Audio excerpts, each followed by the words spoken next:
guys, welcome to my vlog again. This is day 2 of trying to get my braces removed. Kasi yesterday, basta I'll show you the clips I had yesterday. Kasi hindi ako nakapagpatanggal yesterday kasi walang dentist.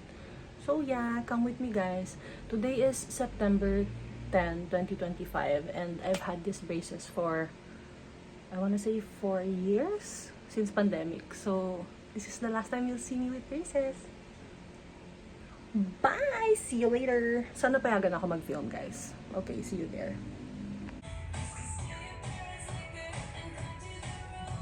Guys, switch place. This is my main branch. Okay, guys.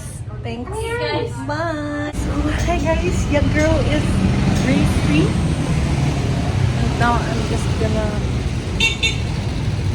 actually wait for my release. I can't drink or eat cold and hot foods pa daw.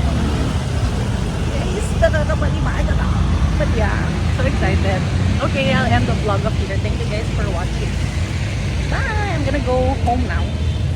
Hi guys, welcome back to my vlog. As you can clearly see, I just woke up and today I'm getting my braces removed after 4 years.